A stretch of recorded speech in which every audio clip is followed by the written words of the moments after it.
Hello and welcome back to the workbench. We've got the base camp on the workbench today. I'm sure a lot of you have received one of these from Christmas, received it from Santa, received it from a loved one, received it from yourself. Anyway, if you received one, you're probably wondering what upgrade should you do to your base camp. Well, the first one is shocks. And I did a shock upgrade on this today, and I was shocked of how poorly these shocks worked because I picked the wrong ones. So it's all my fault. So I went and got the OEM ones, and we'll give that a shot, and we're going to give it a shot today on the bench top gauntlet, which is this fantastic 3D printed rock crawler course that is modular enough to allow me to use the SCX24s, the TRX4s, and with some ingenious printing that I'm getting ready to do, make this work for the MN99 or 12 scale models. But before we get started, let's see how these shocks work on the gauntlet. Alright, first part, let's see what the turning radius is like.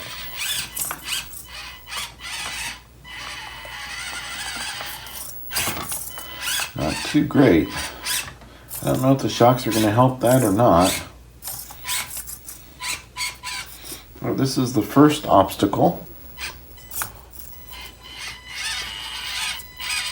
I did get some wheel leaving on the front there, you saw. And not much traction. Now I'll say that again with some gusto.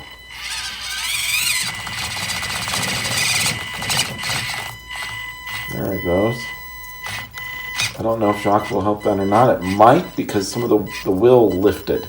We lost traction on at least one of the wheels.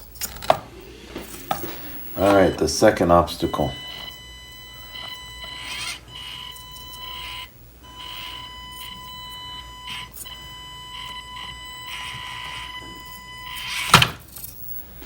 I'm not getting any suspension travel at all. Those shocks are way too stiff.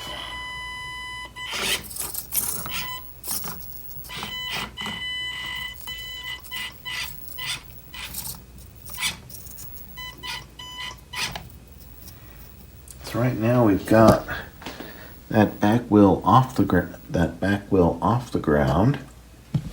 That's not good.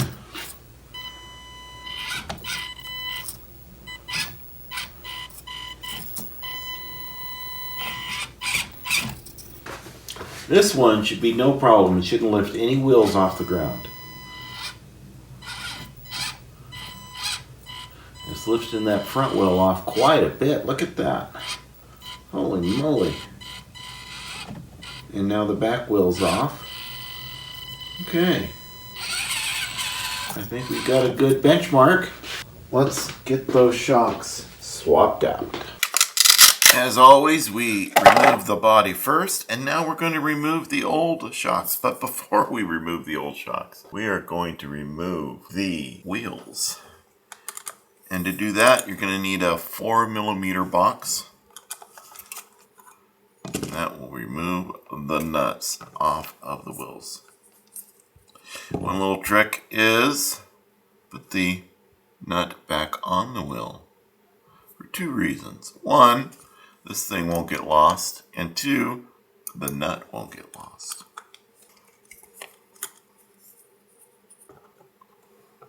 Alright, with that done, I'm going to remove the Injorna 40mm shocks, which were the wrong ones. I'm going to use a .27 mil.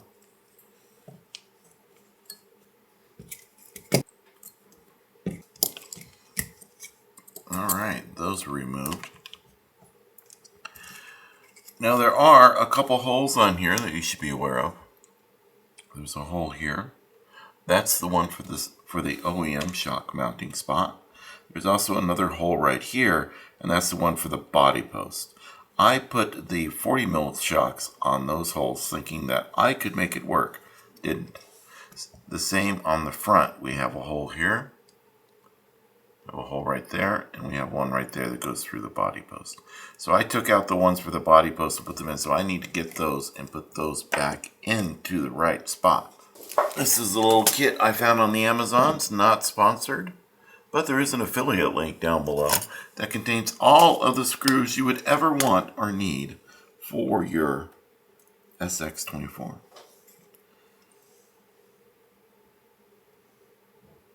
That looks about correct.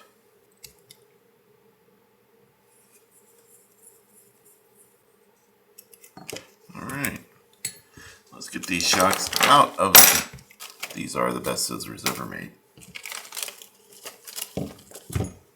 By far.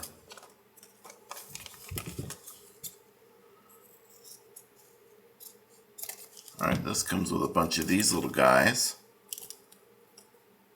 And what size are those? I hope they're 0.27. Yep, they are, or 1.27. Here are the shocks.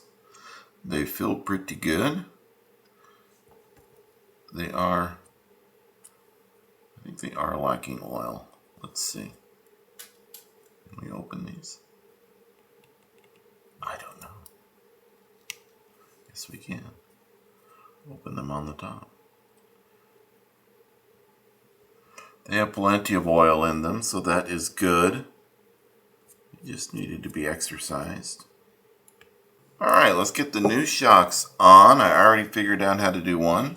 There you get the little ball head. You put it in the little spot there. Get a good grip on it. And press it into place. Is how I'm doing it. I'm sure there's an easier way. If there is, let me know. But that doesn't seem too bad. Alright, I got all those in. Let's go ahead and screw it up. We're going to put it in this spot and then in that spot there. And you can either put the shocks right side up or upside down. Some people put them in upside down because they think it's going to lower the center of gravity. Technically it does, but it doesn't lower it by that much, especially on this model. Maybe on a bigger one it would, but on this one, not so much. The other reason that people put them in upside down is because they buy cheaper shocks that leak, and putting them upside down makes the oil stay in there a little bit longer. It doesn't prevent them from leaking. You put them in right side up, then you're going to get a better action, in my opinion, because all the shock oil will be down towards the bottom. And so the first few, or the first bit of the shock, depending on how much shock oil you put in it, is going to give you better action, in my opinion. It's going to give you more shockiness. So I put them in the correct way. The other reason I put them in the correct way, other than them being correct, is it keeps the dirt out of the inside of the shock and prevents the seals from wearing out quickly. And you can't replace the seals on these, you just replace the whole shock.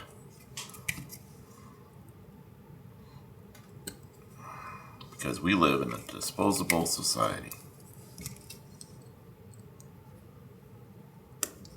And get the next one in the right spot. That was a weird one. That hole is off center on that. But what are you going to do? They were inexpensive shocks. Alright, I'm going to go ahead and put them on the rest of the spots. Get a battery charged. And get it ready for the gauntlet. So let's see how it does. Oh, gotta turn it on.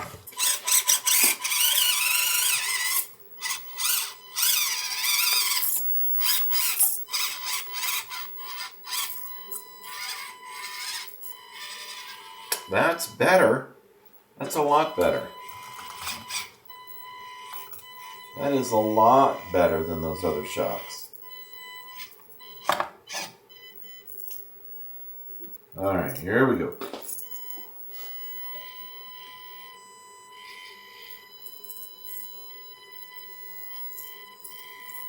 Uh-oh. Driver error on that one. Let's try it again.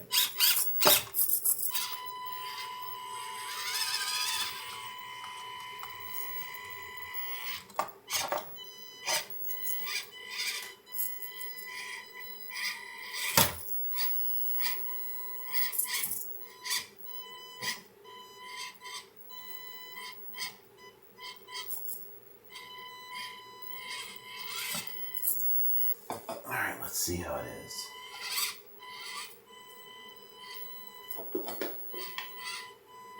Nope, it's still going up. We don't have any more to go. Alright. That is because the suspension is bottomed out.